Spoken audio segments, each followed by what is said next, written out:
اس کا سپہ سالار تھا, commander in chief تھا, اس نے انگریزوں کے ساتھ مل کے غداری کی سراج الدولہ سے. تاریخ اس رول کو بھی معاف نہیں کرے گی کہ ملک نیچے چلا جائے اور آپ کہیں ہم نیوٹرل ہیں.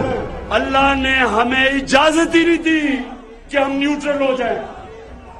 جانور نیوٹرل ہوتا ہے.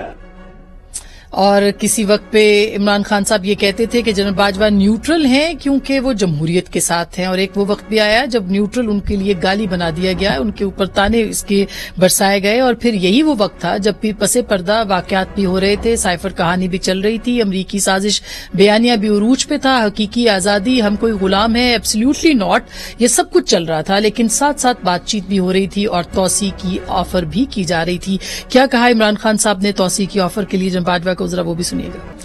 یہ آفر وہاں سے گئی تاکہ حکومت کو بچایا جا سکے, اور انفارچونیٹلی آج جس طرح کے ٹرینڈز جنرل باجوہ کے خلاف چلائے جا رہے ہیں, یہ یقینی طور پر تحریک انصاف یہ سمجھتی ہے کہ جنرل باجوہ ان کی حکومت گرانے کے پیچھے تھے.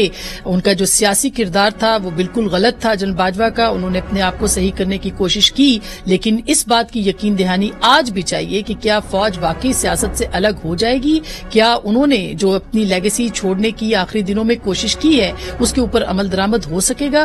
یہ بہت اہم سوالات ہیں اور اسی کے اوپر ہم بات کریں گے, اور اس کے ساتھ ساتھ اسمبلیوں کی تحلیل اور عام انتخابات کی راہ ہموار ہو سکتی ہے یا نہیں, اس کے اوپر بھی بات کریں گے.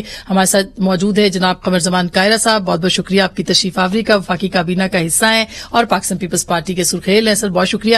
ہمارے ساتھ جناب اطہر کاظمی, کسی تعارف کے محتاج نہیں ہے, معروف صحافی اور تجزیہ کار. ہمارے ساتھ جناب منیب فاروق صاحب جو کہ آئینی اور قانونی ماہر بھی ہیں, صحافی بھی ہیں اور اپنا پروگرام بھی جیو نیوز پہ کرتے ہیں. بہت بہت شکریہ منیب آپ کی آمد کا بھی. تو سب سے پہلے جنرل باجوہ کے کائرہ صاحب, ان کی رخصتی, ان کی لیگیسی, وہ پیچھے کیا چھوڑ کے گئے ہیں, کیا وہ اس پہ عمل درآمد ہوگا یا نہیں, باجوہ ڈاکٹرن جو ہے جمہوریت کے حوالے سے کیا وہ بھی کامیاب ہوگی کہ نہیں؟ آسما, جب بھی کوئی اعلیٰ عہدے پہ بیٹھا شخص ریٹائر ہوتا ہے, اپنی مدت پوری کرتا ہے, تو جتنا طویل اس کا کیریئر ہوتا ہے یا مدت عہدہ ہوتی ہے اور جتنا اختیار ہوتا ہے اتنا ہی پھر وہ ڈیبیٹ کے اندر بھی آتا ہے, اس کے سوال و جواب ہوتے ہیں, اس کے کریکٹر کے بارے میں, اس کے گرد و نواح کے بارے میں, اس کے کیے گئے اقدامات کے بارے میں. جنرل باجوہ کا بڑا زوردار دور رہا پاکستان کو اس دور میں. یقیناً انہوں نے پاکستان کی فوج کی بھرپور طریقے سے قیادت کی ہے, پاکستان کے فرنٹیئرز کو انہوں نے دفاع کیا ہے, اور یہ بھی ہے کہ بہت بڑے وسائل نہ ہونے کے باوجود, جتنے کہ ہمارے ریجنل ریکوائرمنٹ ہے, اس کے باوجود انہوں نے چیزوں کو بہتر طریقے سے چلایا, اپنے ادارے کا ایک وقار قائم رکھا, اور حکومت کو جہاں جہاں خارجہ پالیسی میں, کیونکہ ہمارے ہاں کمانڈر ان چیف یا آرمی کے چیف کا جو ہے ایک رول ہوتا ہے ساری دنیا کے ساتھ اس کے تعلقات میں, حالانکہ باقی دنیا کا کم ہوتا ہے یا نہیں ہوتا ہے, ہماری ایک خاص صورتحال رہی ہے اس کی وجہ سے, تو انہوں نے اس میں بھی بڑا اہم رول ادا کیا اپنے ہمسایہ ملکوں کے ساتھ, اپنے دوست ملکوں کے ساتھ, یا جہاں پاکستان الجھا ہوا تھا, فیٹ اف میں تھا یا کسی اور جگہ پہ تھا, تو ایسے معاملات میں انہوں نے سپورٹ کیا ہے.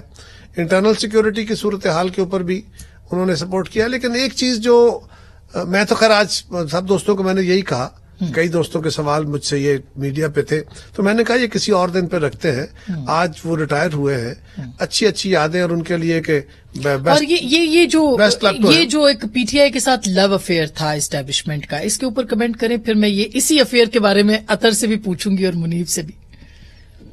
وہ جو تھا لو افیئر تھا یا کیا تھا, یہ صرف ایک ان کے ساتھ نہیں تھا, کئی ادوار رہے, لیکن ایک اچھی بات یہ تھی کہ ایک ادارہ جاتی فیصلہ سنایا گیا کہ ہم نے ادارے کے طور پہ یہ فیصلہ کر لیا ہے. یہ صرف چیف کا فیصلہ نہیں ہے بلکہ انسٹیٹیوشن کا فیصلہ ہے کہ اب ہم سیاسی عمل میں مداخلت نہیں کریں گے. اور میرا یہ ہمیشہ سے کہنا ہے, میری خوش فہمی کہہ لیجئے, میرا گمان کہہ لیجئے یا میرا یقین کہہ لیجئے کہ جس طرح ہم نے سیکھا ہے, سیاسی جماعتوں نے, اپنے میڈیا والوں نے سیکھا ہے, اسی طرح ہمارے اداروں نے بھی سیکھا ہے. پاکستان پچھلے اس 75-73 سالوں میں کئی اتار چڑھاؤ دیکھنے کے بعد آج جہاں کھڑا ہے, ہم سب کو اپنے اندر جھانکنے کی ضرورت ہے, اور جھانکا گیا ہے. اب خان صاحب کی باری ہے, وہ بھی جھانک لے تو بہتر ہے, لیکن اس کے نتیجے میں ادارے نے بھی سیکھا ہے. ہاں, مسٹرسٹ موجود ہے, آج بھی بہت سارے دوستوں کے سوال ہے کہ جی اچھا ماضی میں تو ایسا کہا گیا نہیں ہوا پھر کیا کریں گے. یقین آتے آتے آئے گا. میں نے ان سے یہی کہا ہے کہ آج جو کہا گیا ہے اس کے دو پہلو ہیں. یا تو ہم اس کو مانیں اور کہیں گے جی ٹھیک ہے آپ کی پرفارمنس ظاہر کرے گی کیسا ہے درست ہے کہ نہیں, یا ہم کہیں جی ہمیں آپ کے شاک ہے ہم آپ کی بات نہیں مانتے. تو نہیں مانتے والا کام اچھا ہے یا مانتے والا کام اچھا ہے. اور آخری گزارش یہ بھی ہے کہ اب نئے کمانڈر ان چیف آ گئے یا نئے آرمی چیف آ گئے, تو نئے آرمی چیف کے لیے بھی اور نئی ان کے ساتھ جو ٹیم ہے پوری ان کے لیے یہ ایک چیلنج سے کم نہیں ہے بالکل کہ اس سوچ کو اس فیصلے کو عملی جامہ پہنانے میں نہ سیاست کی طرف سے ان کو وہاں سے بھی بہت سارے چیلنجز اٹھیں گے, میڈیا کی طرف سے بہت سارے سوالات اٹھیں گے, ادارے کے اندر سے ایک اپنا ہینگ اوور ہوتا ہے اس کے سوالات اٹھیں گے. سو ان کے لیے ایک بڑا یہ کار دارد ہے اور ان کو ہمیں سپورٹ کرنا چاہیے کہ وہ اپنے اس فیصلے کو عمل درآمد اس لیے کہ یہی ادارے کے وقار کا, یہی پاکستان کے وقار کا, یہی پاکستان کے اندر نظام کے استحکام کا باعث ہو سکتا ہے. بالکل یہ بہت طویل یہ مطالبہ تھا جو قاہرہ صاحب کہہ رہے ہیں, پی ڈی ایم کی جماعتوں کا بھی, سول سوسائٹی کا بھی, سب کا تھا کہ سیاست سے الگ ہو جائے ادارہ. عمران خان صاحب نے اپنے بیان میں ایک میں کہا جو ہمیں انٹرویو دیا کہ وہ نیوٹرل ہے, جنرل باجوہ نیوٹرل ہے, جمہوریت کے ساتھ ہے, اس کے ساتھ ہے, اس لیے ہم ان کو باجوہ ڈاکٹرین کو جو ہے وہ سپورٹ کرتے ہیں. لیکن آپ یہ دیکھیں کہ ایک دفعہ ایک وہ وقت بھی آیا جب وہ نیوٹرلٹی کو انہوں نے گالی بنا دیا, تو یہ کیوں ہوا؟ دیکھیں پہلی بات تو یہ ہے کہ جتنی تنقید جب جنرل باجوہ صاحب سرونگ آرمی چیف تھے اس وقت ہم کرتے تھے, اخلاقی طور پہ ابھی بھی ہمیں اتنی کرنی چاہیے. اگر اس وقت ہمیں اتنی اخلاقی ضرورت نہیں تھی, ہمیں ابھی یہ نہیں کہ جو ہی وہ ریٹائر ہوئے تو ہم سب اپنی تلواریں نکال لیں. دوسری بات یہ ہے کہ دیکھیں آئی ٹوٹلی ایگری, اور ہم تو ان کے دور میں ان کو تنقید کا نشانہ بناتے رہے ہیں. اب وہ چلے گئے ہیں تو اب ہم ان کے اوپر تنقید, لیکن پی ٹی آئی اس سے بالکل الگ کر رہی ہے. وہ آج تنقید کر رہی ہے, اس وقت وہ تعریف کرتے تھے. وہ تو ابھی تو آپ نے اتنی لمبی چارج شیٹ دکھائی کہ اس زمانے میں بھی کیا کچھ کہہ گئے, اور میر جعفر, میر صادق, وہ سارا آپ کہے اس زمانے میں بھی کہہ رہے تھے. نہیں اس زمانے میں نہیں, ابھی 8 مہینے پہلے, یہ 8 مہینے پہلے بات دیکھیں, 8 مہینے کا دور ہے, 8 مہینے کا, اس سے پہلے تو لو افیئر تھا نا. اس 8 مہینے میں ہم نے بہت کچھ دیکھا. اب ایشو یہ ہے کہ یہاں پہ اب آگے ہم نے کس طرح بڑھنا ہے. ٹھیک ہے, پی ٹی آئی الزامات تو لگا رہی ہے, ماضی میں قاہرہ صاحب کی جو ایک حکمراں اتحاد ہے وہ بھی ان کو سلیکٹر کہتا رہا, خان صاحب کو سلیکٹڈ کہتے رہے. کیا کچھ چیزیں خان صاحب کو بھی سمجھ آ رہی ہوں گی جو میاں صاحب گلے شکوے کرتے تھے. اب مسئلہ یہ ہے کہ کیا ہم نے یہاں سے دوبارہ بحث کو اداروں کی طرف لے کے جانا ہے یا بحث کو سیاست کی طرف موڑنا ہے. اس میں کلیدی کردار سیاستدانی ادا کر سکتے ہیں, اس لیے کہ مجھے پتا ہے کہ میں یہاں پہ قاہرہ صاحب پہ جتنی مرضی تنقید کر کے اٹھوں نا, مجھے کوئی ڈر نہیں ہے. اگر اس طرف جب جاتے ہیں تو ہمیں بھی پتا ہے کہ ہماری کیا حدود ہیں. اگر وہ لوگ مزید سیاست میں آئیں گے تو اس سے ہمارا بھی نقصان ہے, سوسائٹی کا بھی نقصان ہے, اور اوور آل ملک کا نقصان ہے. اور ایک اور چیز جو بڑی امپورٹنٹ ہے, دیکھیں باجوہ صاحب نے کہا کہ ہم سیاست سے الگ ہو رہے ہیں, اور مجھے پورا یقین ہے کہ ادارہ ہوگا, اس لیے کہ پازیٹو سوچنا چاہیے. وہ کس حد تک الگ ہوں گے آنے والے دنوں میں پتہ چلے گا. لیکن جو اسٹیبلشمنٹ کا جس قسم کا کردار ہماری سیاست میں ہے نا, جو حالیہ برسوں میں ہماری آنکھیں کھلی ہیں نا, وہ ماضی میں کبھی نہیں کھلی. اس لیے کہ ماضی میں یہ ہوتا تھا کہ آپ کے ہاں فوجی حکمراں آ جاتے تھے, ان کا ایک کردار ہوتا تھا. اب ایک طرح سے سولین ادوار چل رہے ہیں, یہ ہائبرڈ رجیم تھا, پچھلا 4 سالہ جو تجربہ تھا یہ ایک ہائبرڈ رجیم. اس سے پہلے بھی کوئی جو ہے نا, اس سے پہلے بھی یہی کچھ, اس سے پہلے بھی دودھ اور شہد کی نہریں, اور ابھی بھی جو نظام ہے, ابھی بھی جو قاہرہ صاحب کی حکومت ہے, محترم فارن منسٹر صاحب نے کھڑے ہو کے کہا کہ علی وزیر کو چھڑوانا ہے تو کہیں اور جا کے کرو. انہوں نے خود کہہ دیا نا, انڈرمائن کر دیا ڈیموکریسی کو. وہاں پہ وزیر قانون بھی بیٹھے ہوئے تھے, تو ابھی بھی یہی ہے. ابھی بھی آپ کسی سے وزیر قانون کو جانا بھی پڑا. دیکھیں پر بات انہوں نے سچی کر دی نا, اور اس دن محسن داوڑ صاحب نے بھی کہا نیوٹرل حوالدار نے مجھے, لیکن وہ گالیاں نہیں دی انہوں نے. نہیں, نیوٹرل حوالدار تو انہوں نے تاثر تو یہی دے دیا نا کہ میری حکومت, یہ نہیں کہا کہ چھپ کے ملیں اور بعد میں کہے کہ جنرل باجوہ کرنا, گالی دینا تو غلط بات. میں صرف یہ کہہ رہا ہوں کہ تاثر ابھی بھی حکمراں ہمیں یہ دے رہے ہیں کہ ہمارے ہاتھ میں کچھ نہیں ہے, وہ ہمیں ان کے ہاتھ میں سب. یہ میں پوچھنا ہے کہ تاثر کیوں دے رہے ہیں. منیب کو لے لوں, منیب یہ تاثر ابھی بھی کیا حکمران دے رہے ہیں کہ ان کے ہاتھ میں کچھ نہیں ہے. اور پھر جنرل باجوہ پیچھے کیا آپ کو لگتا ہے کہ جو چھوڑ کے گئے آخری دنوں میں, اور ان پہ شدید تنقید پی ٹی آئی کی طرف سے ہوئی ہے, ظاہر ہے کہ وہ ان کی پروڈکٹ تھی یا ادارے کی پروڈکٹ تھی, لیکن آپ کو لگتا ہے کہ اب واقعی ادارہ جو ہے وہ پروڈکٹ بنانا بند کر دے گا اور سیاست جو ہے اس سے بالاتر ہو کے کام کرے گا؟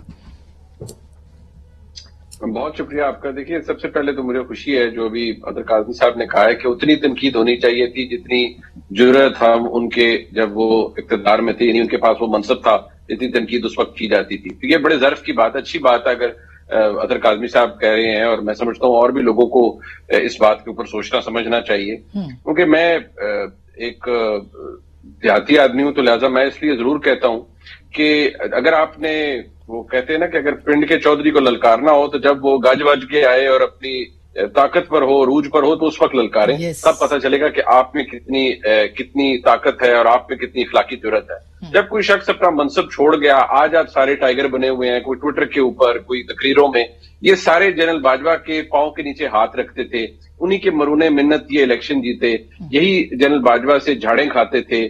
وہ میٹنگ کیا پچھلے سال یاد نہیں ہے جو 5-6 شکرے گئے تھے اسلام آباد سے DGISI کے اپوائنٹمنٹ کے حوالے سے، وزیر اعظم کا موقف لے کر اور اپنی گت بنوا کے واپس آئے تھے؟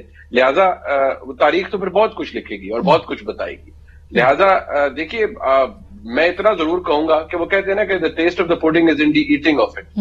مجھے نہیں پتا، میں امید کر سکتا ہوں کہ آج کے chief of army staff general Asif Munir صاحب یقینی طور پر اس پلیج کو جو کہ سابق آرمی چیف نے کیا کہ پاکستان کی سب سے بڑا اور سب سے مضبوط اور منظم ادارہ جو پاکستان کے لیے قابل فخر ہے، پاکستان کے لوگوں کا پیار اس کے ساتھ جڑا ہوا ہے، وہ آئندہ آنے والے وقت کے اندر سیاست کے ساتھ اس کا کوئی تعلق نہیں ہوگا۔ دیکھیے، یہ بات ہمیں نا شارٹ ٹرم میموری لاس ہوتا ہے، ہم جنرل باجوہ کا دور دیکھتے رہتے ہیں، ہم جنرل کیانی صاحب کا دور بھول جاتے ہیں۔ جنرل کیانی صاحب کا دور وہ تھا جب انہوں نے مشرف صاحب سے لیا تو فوج اس وقت بھی بڑے بیک فٹ پہ تھی، لگتا یہ تھا کہ اب فوج کی ڈائنامک، اور انہوں نے کہا تھا اے پولیٹیکل رہے گی فوج، بالکل اس وقت، لیکن دور قاہرہ صاحب کا، ہاں پھر میمو آ گیا، پھر دور تھا جی ہاں، میمو تو آپ بات کی بات ہے۔ اب وہ دیکھیں، وہ کیری لوگر برمن ایکٹ آیا تھا، اس کے اوپر کیسے حکومت کی دم مروڑی گئی اس وقت کی، افتخار چودھری صاحب کی سپریم کورٹ تھی، اس کے ذریعے حکومت کو مفلوج کر دیا گیا۔ بالکل۔ اچھا منیر، مزے کی بات یہ ہے، ہاں میں ایک چھوٹی سی آپ کی مزے کی بات میں نے سننی ہے، مگر چھوٹی سی بریک لے لوں، پھر قاہرہ صاحب جو ہے نا ان کو کافی جواب دینے ہیں، تو ایک بریک کے بعد واپس آتے ہیں، ہمارے ساتھ رہے گا۔ ویلکم بیک ناظرین، ایک دفعہ پھر آپ کو خوش آمدید کہتے ہیں ہمارے پروگرام میں۔ قاہرہ صاحب، ہم یہی بات کر رہے تھے بریک سے پہلے کہ یہ جو ظاہر ہے کہ ہائیبریڈ رجیمز ہوتے ہیں، جو ہم نہیں کہتے کہ کوئی بھی حکومت جو ہے وہ با اختیار ہوئی ہے، لیکن آپ کی گورنمنٹ کے اوپر ابھی جیسے منیب کہہ رہے تھے یا اطہر کاظمی کہہ رہے تھے کہ بھئی اس وقت بھی کوئی آپ لوگوں نے پورا رول تو نہیں کیا، تو کیا اب اس کو ختم کیسے کرنا ہے؟ اور ابھی میں بلکہ بریک میں مجھے بتایا گیا کہ سردار بابک جو ہیں ان کو ایم الولی نے ٹویٹ کیا ہے کہ ان کو تھریٹس آئی ہیں، اور آج تحریک طالبان نے اعلان کیا ہے کہ وہ پاکستان میں دوبارہ دہشت گردی شروع کر رہے ہیں۔ اس پہ کیا کہیں گے آپ؟ بڑی افسوسناک صورتحال ہے اور بہت بڑا چیلنج ہے ہمارے لیے، اتنی بڑی جدوجہد کرنے کے بعد پھر دوبارہ اگر ہم اسی اسکوائر ون پہ کھڑے ہیں تو پھر ہمیں پورا پیراڈائم اس کو دیکھنے کی ضرورت ہے کہ جو پالیسیز ہم نے آج تک اڈاپٹ کی ہیں، یا جس طرح جن طبقات کو ہم نے سپورٹ کیا ہے، آج ہم جہاں کھڑے ہیں اگر یہی صورتحال ایمرج ہو رہی ہے، اور بارڈر پار بھی اور بارڈر کے اس طرف بھی ہمارے لیے اندرونی طور پہ بھی، تو پھر ہمیں پالیسی ریویو سیریسلی چاہیے، کیونکہ ہم لوگ جو کہہ رہے تھے کہ آپ جو دہشت گردی کو اس کے ہتھیار سے ختم نہیں کر سکتے، آپ انتہا پسندی کو انتہا پسندی کے ذریعے سے، آپ بدماش کو بدماش کے ذریعے ختم نہیں کر سکتے۔ لیکن اب قاہد صاحب الیکشن بھی ہونے آگے، ایسی صورت میں الیکشن ہو سکتے ہیں، آپ کو لگتا ہے؟ وہ بات کے ایشوز ہیں، ان کو کنٹرول کرنے کی کوشش کی جائے گی، لیکن سوال یہ ہے کہ پہلے تو ہمیں یہ دیکھنے کی ضرورت ہے کہ یہ پالیسی اگر فیل ہوئی ہے اور باؤنس بیک کی ہے تو ہمیں اس کے اوپر سیریس ریویو کرنے کی ضرورت ہے کہ جو ہمارا نقطہ نظر ہے کہ جب تک آپ اس نیریٹو کا مقابلہ نہیں کریں گے، یہ اس وقت جو مسلمانوں کے اندر ہمارے ہاں خاص طور پہ ہمارے معاشروں میں، خاص طور پہ پاکستان میں جو اس وقت مسلم فکر ہے، جو اس وقت ہم لوگوں کو پڑھا رہے ہیں، ہمارا جو تعلیمی نظام دے رہا ہے، خالی مدرسوں میں نہیں، ہمارے اوور آل نظام کے اندر ہم جہاد پڑھا رہے ہیں، ہم جو چیزیں لوگوں کو پڑھا رہے ہیں وہ نہ جمہوریت کے ساتھ ہیں، وہ سینٹرسٹ گورنمنٹوں کی ہم باتیں کر رہے ہیں۔ ہم دنیا میں اپنا جمہوری باتیں ضرور کرتے ہیں، ٹھیک بات، لیکن اصولی طور پہ ہمارا آج بھی سینٹرسٹ نظام کا اور اپنے فقہ کے مطابق ہم نے انٹرپریٹیشنیں کی ہوئی ہیں، اسی کے اندر رہنے کی کوشش کر رہے ہیں۔ جب تک ہم اس فکر کا مقابلہ نہیں کرتے، اس سے جان نہیں چھڑاتے، اور ہم اس کے اندر ایک ماڈریٹ یہ لڑائی رہے گی۔ ہاں، یہ ایک بہت بڑا تھریٹ ہے ہماری گورنمنٹوں کے اندر بھی، آسما ڈیوائیڈڈ پار رہی، یہ ہم اس وقت بھی کہتے رہے، آج بھی کہتے ہیں، اور اس کے ڈانڈے تو پاکستان بننے کے وقت سے تھے نا, اور وہ آگے آگے بڑھتے گئے. اس کو کنٹرول کس نے کرنا تھا؟ اگر تو قائد اعظم رحمۃ اللہ علیہ اور لیاقت علی خان کچھ عرصہ جیتے تو پھر شاید ہمارے ہاں سول سپریمیسی کا ایک تصور آ جاتا, ورنہ اس خطے کے اندر جو پاکستان بنا تھا اس میں سول سپریمیسی کا کوئی تصور نہیں تھا. غیر ملکی آقا تھے اور یہاں پہ بننے والے ادارے ان کے سبارڈینیٹ تھے. اس کے نتیجے میں سیاسی عمل مستحکم ہوا ہی نہیں, اور جب سیاسی جماعتیں بنی, ایک آپ نے کلچر پیدا کرنے کی کوشش کی, ایک اسلوب بنایا, آئین بنایا, تو اس کے بعد سیاسی جماعتوں کو کمزور رکھا گیا.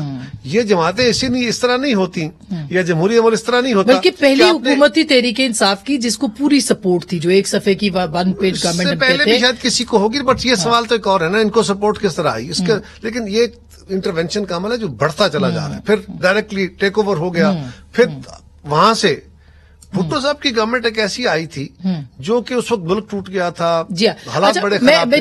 اس کے بعد کبھی بھی اب اسمبلیوں کی تحلیل کے اوپر بھی آپ لوگوں کی مشاورت چل رہی ہے, ایک دفعہ پھر آپ کو نہیں لگتا کہ وہی معاملات آگے؟ پھر میں نے میں اس سے اگری نہیں کرتا. اسمبلیاں اگر تحلیل کی طرف جاتی ہیں تو ہمارے لیے صرف ایک پرابلم جو میں فورسی کر رہا ہوں, یعنی اس وقت پہلی بات تو یہ ہے کہ ہم ساری سیاسی جماعتیں اور میڈیا ایٹ لارج, چند لوگوں کو چھوڑ کے, اور ساری سیاسی جماعتیں ماں سوائے 1 یا 1.5 کے, 1.5 میں اس لیے کہہ رہا ہوں کہ آدھی کاف لیگ بھی ان کے ساتھ ہے, ورنہ عمران خان کے علاوہ باقی ساری سیاسی جماعتیں بالکل مانتی بھی ہیں, اور کم از کم کہنے کی حد تک تو اس بات پہ کھڑی ہیں کہ فوج کا اور ایجنسیز کا سیاست کے اندر نہیں ہونا چاہیے. خان صاحب کا آج بھی تقاضا یہ ہے کہ ہونا چاہیے. پنڈی کی تقریر میں بھی یہ کہا کہ اس حکومت کو چلتا کرو. اب یہ بالکل یہ چھوٹا سا عرض یہ ہے کہ ہمیں آج اس عمل کو دور کرنے کے لیے یہ ایک دم نہیں ہو جائے گا. آپ جس طرح یہ ارادہ بندہ ہے, ہم سب کو اس کے اوپر واچ ڈاگ کے طور پہ کام کرنا. ابھی میں نے آپ سے خبر لینی ہے, سیاسی جماعتوں کو بھی اپنے اندر میں نے خبر لینی ہے آپ سے پنجاب کی, کیونکہ آپ مشاورتوں میں ہیں. لیکن اطہر یہ جو بات قاہرہ صاحب کر رہے ہیں, اب یہ پنجاب کی اگر اسمبلی یا خیبر پختونخوا کی تحلیل ہو جاتی ہے, انتخابات ہو جاتے ہیں, تو کیا پاکستان اس وقت متحمل ہو سکتا ہے انتخابات کا؟ یہی ANP کی سچویشن دیکھ لیں یا کہ طالبان کی دیکھ لیں تو ہو سکتا ہے. دیکھیں, یہ ایک لارجر ایشو ہے جو آپ نے پہلا کوشچن کیا, جو قاہرہ صاحب سے بھی کیا. اس وقت پاکستان میں لیفٹ لبرل پالیٹکس کی کتنی گنجائش ہے؟ بہت ساری پارٹیاں تھیں نا جو پہلے مشہور ہوتی تھی, ہم کتابوں میں پڑھتے تھے, ہم نے جان کے اس کو ختم کیا. اور پھر ہم یہ دیکھتے ہیں کہ جب دوسرا کوئی چیز اس طرح کی کر رہا ہے اور اس کو فائدہ ہو رہا ہے تو ہم اپنی وہ جو اپنے اصول ہیں ان سے ہٹ کے اسی روش پہ چل پڑتے ہیں جو دوسرا چل رہا ہے. یہ ہمیں ماننا پڑے گا. دیکھیں, یہ ہر کی اس حکومت نے بھی مذہب, دیکھیں خان صاحب کے اوپر یہ تنقید تھی نا کہ وہ مذہب کارڈ استعمال کرتے ہیں, تو اس حکومت کے وزراء نے, وفاقی وزراء نے PTV میں بیٹھ کے اس طرح کی پریس کانفرنسز نہیں کی جس میں مذہب کارڈ استعمال ہوا. ایز اے سوسائٹی ہمیں اپنے آپ سے کوشچن کرنا پڑے گا نا کہ جہاں پہ جس بھی کمزور طبقے کی آپ بات کریں لوگ آپ کے خلاف کھڑے ہو جاتے ہیں, چاہے وہ خواتین ہوں, چاہے وہ ٹرانسجینڈر ہوں. میں چھوٹی سی آج میں ایک بات کمپلیٹ کروں گا. 70 سال میں ہم نے اس ملک میں ایک سپریم کورٹ کی خاتون جج پیدا کی ہے, 50% ہماری آبادی خواتین پہ ہے. پھر ہم اپنے آپ سے پوچھتے ہیں کہ ہمارا معاشرہ کس طرف جا رہا ہے. بہت سیریس کوشچنز ہیں جو سیاستدانوں نے ڈیل کرنے. بالکل. منیب, آپ کیا کہیں گے؟ اور خاص کر کے انتخابات کے حوالے سے ابھی میں سن رہی تھی کہ الیکشن کمشنر نے ہٹا دیا اسپوکس پرسن کو, کہ انہوں نے کہا اسمبلیوں کی تحلیل اور ضمنی انتخاب سے متعلق آپ نے کیوں بیان دیا ہے. کیا ممکن ہے اس طرح کی پولرائزیشن کے اندر کہ آپ سب ایک جگہ پہ بٹھائیں لوگوں کو اور آگے کی طرف دیکھیں؟ دیکھیے, اصولاً تو یہی ہونا چاہیے کہ تمام سیاسی جماعتیں اور سیاسی قائدین بیٹھ کر بات کریں. کوئی اگر خود کو ایک انٹائٹلمنٹ دیتا ہے, سینس آف انٹائٹلمنٹ کسی کے اندر بہت زیادہ ہے, تو اس کو بھی ایک سٹیپ نیچے آ کر باقی سب کے ساتھ پیرلل ہو کر بات کرنی پڑی. اس انتظار میں کوئی بیٹھا رہے جیسے عمران خان صاحب بیٹھے رہے, ایک مقبول لیڈر کے باوجود, ایک مقبولیت کے باوجود, بائی الیکشن میں کامیابیوں کے باوجود, وہ یہ ان کا خیال رہا, ان کی امید رہی, وہ روتے پیٹتے بھی رہے, پیر بھی پڑتے رہے, خلوت میں جلوت میں سب کچھ بہت کچھ ہوتا رہا کہ بھائی کسی طرح گردن سے پکڑ کے حکومت کو کہیں ہمیں الیکشن کی ڈیٹ دیتے. وہ نہیں ہوا. تو اب میں سمجھتا ہوں کہ اگر کوئی بھی سیاسی قیادت کسی بھی جماعت کی ارج کرتی ہے پاکستان کی فوج کو, پاکستان کے آرمی چیف کو, نہیں کہ آپ ذرا ثالثی کروا کے ہمیں الیکشن کی ڈیٹ دلوائیں, ہمارا مسئلہ حل کرائیں, تو وہاں سے نہ صرف نو آنا چاہیے, افرم نو, بلکہ دس آئیڈیا شوڈ بی ڈیپریکیٹڈ, اور اس سوچ کو, ڈسکریج کرنا چاہیے ونس اینڈ فار آل کے لیے. یہ کام ہمارا ہے ہی نہیں, یہ کانفلکٹ ریزولوشن ہمارا مسئلہ ہے ہی نہیں سیاسی معاملات میں, یہ آپ نے کرنا ہے, ہمارا اس سے کوئی تعلق نہیں ہے. اچھا, ابھی اس کے منیب بات کرے تو بالکل, اب اس کے اوپر جو ہے نا میں بریک کے بعد ضرور بات کروں گی, کیونکہ ابھی بھی اگر کوئی دیکھ رہا ہے, پرسوں 2-3 دن پہلے کے بیانات میں نے دیکھے, فواد چودھری نے کہا ہے کہ حکومت سے ہم بات کریں گے اگر الیکشن کی ڈیٹ دی جائے. تو کیا الیکشن کی ڈیٹ کے اوپر واقعی حکومت بات کر سکتی ہے؟ کیا مئی جون یا بجٹ کے بعد کے انتخابات کے لیے تیاری کی جا سکتی ہے؟ اس کے اوپر بھی بات کریں گے. اور پھر پنجاب میں کیا ہونے جا رہا ہے, بریک کے بعد.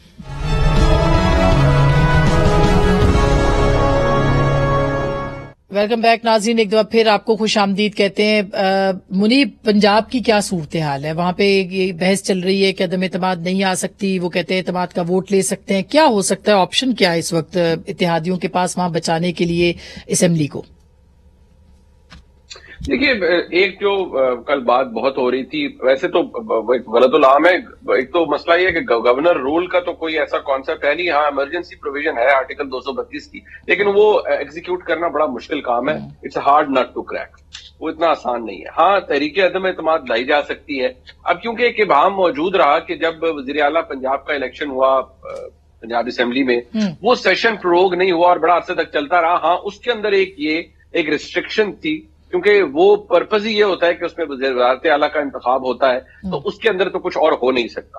اب وہ سیشن کیونکہ پروگ کیا جا چکا ہے اور ایک فریش سیشن موجود ہے, اب چل رہا ہے, اس کے اندر بادی النظر میں تو کوئی ایسا قانون نہیں ہے. میں نے غور اس چیز کو دیکھا ہے کہ جو پنجاب اسمبلی کے رولز بھی ہیں, اس میں بڑا کلیئر ہے ووٹ آف نو کانفیڈنس کے حوالے سے, رول 23, کہ کچھ ایسا نہیں ہے کہ جس میں یہ موجود ہو کہ جب ووٹ آف نو کانفیڈنس آنا ہے تو پھر ایگزسٹنگ سیشن میں نہیں آ سکتا. ایسا تو کچھ نہیں مجھے نظر آیا. لیکن اب تک چودھری صاحبان بشمول چودھری صاحب کے وہ یہ فرماتے ہیں کہ ممکن نہیں ہے. تو دیکھنا پڑے گا, چودھری صاحب کی سائڈ سے بھی کسی کو بتانا پڑے گا کہ یہ کس رول کو بیس بنا کر وہ سمجھ رہے ہیں کہ یہ پریکٹس نہیں ہو سکتا. اچھا, یہ آپ کو کیا لگتا ہے منیب صاحب, جہاں تک ووٹنگ کا تعلق ہے, اگر ووٹنگ فرض کریں ووٹنگ نہیں بھی ہو سکتی تو تحریک پیش کرنے سے تو نہیں روکا جا سکتا نا, وہ تو ایک پروسیس ہے. وہ تو اگر وہ سیشن بھی ہو جس میں ان کا اعتماد کا ووٹ لینا ہے, یا بجٹ سیشن ہو, تو اس کے دوران بھی, بجٹ سیشن کے دوران بھی تحریک پیش کرنے میں کیا رکاوٹ ہو سکتی ہے؟ اور اگر یہ بھی ہو جاتا ہے تو آپ کو لگتا ہے کہ پھر عام انتخابات کی طرف آپ بڑھیں گے یا صرف 2 اسمبلیوں کی انتخابات ہو جائیں گے؟ ایک بڑا سمپل ایشو ہے. ہم نے واضح طور پر کہا ہے کہ جنرل الیکشن کے لیے پہلی بات تو یہ ہے کہ اس کے اوپر ابھی میں نے جیسے پہلے بھی گزارش کی کہ کونسل آف کامن انٹرسٹ کا ایک فیصلہ ہے.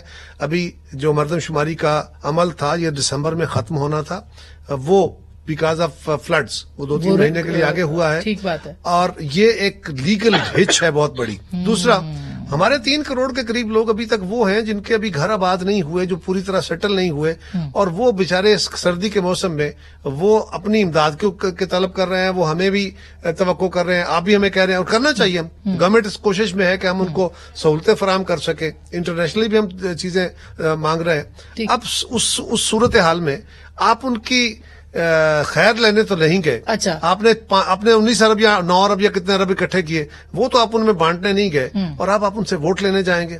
تیسری گزارش یہ ہے, عام انتخابات اپنے وقت پہ ہوں گے آپ کہہ رہے ہیں. ہم نے تو سمپل یہ کہا ہے کہ اگر آپ یہ اسمبلیاں ہماری کوشش کے باوجود توڑ دیتے, اور یہ ہو جاتا ہے, پہلے تو ہم روکیں گے, اور روکیں گے لیگلی.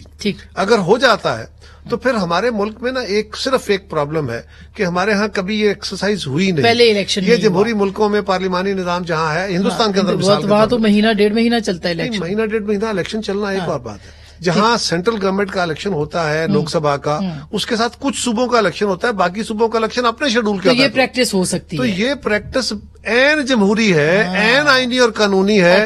اور دوسری آخری گزارش, سوری, کہ پنجاب ایک بڑے صوبہ اپنے طور پہ فیصلہ کر کے اپنی ول چھوٹے 2 صوبوں پہ کیسے امپوز کر سکتا ہے کہ میں اسمبلی توڑ رہا ہوں, آپ کی اسمبلی آٹومیٹک ٹوٹ گئی, آپ کا بھی الیکشن ہوگا. کیوں ہوگا بھائی؟ دیکھیں, یہ جو فلڈ کی صورتحال ہے یہ آج سے 3 ہفتے پہلے بھی تھی اور 4 ہفتے پہلے بھی تھی. معزز حکومتی شخصیات ٹی وی پہ آ کے کہتی رہیں عمران خان کو اگر الیکشن چاہیے تو صوبائی اسمبلیاں توڑے, اور دیر کرتے تھے. اور یہاں تک رانا ثناء اللہ صاحب نے تو یہاں تک کہا کہ اگر میری کسی حکومتی رکن نے اس کے اوپر اعتراض کیا تو میں ان کو سمجھاؤں گا کہ یہ آئینی اور قانونی ہے. اب وہی حکومتی شخصیات یہ کہہ رہی ہیں کہ ہم زمین آسمان ایک کریں گے پر ہم اس کو اسمبلیاں نہیں توڑنے دیں گے, ہر آخری حد تک جائیں گے. اب اس کا دیکھیں, اس کا ایک ہو سکتا ہے کہ ایک اکیڈیمک بحث ہو سکتی ہے کہ ملک کے کیا حالات ہیں، لیکن عام بندہ کیا دیکھ رہا ہے کہ وہ الیکشن مانگ رہے ہیں، یہ الیکشن سے بھاگ رہے ہیں، یہ بحث اسٹریٹ پہ یہ بحث ہوتی ہے. باقی اگر خان صاحب نے کچھ غلط حرکتیں کی ہیں، فلڈ افیکٹس کو لک آفٹر نہیں کیا، یہ تو پھر اچھا جب وہ ووٹ لینے جائے گا وہ اس کو ووٹ ہی نہیں دیں گے.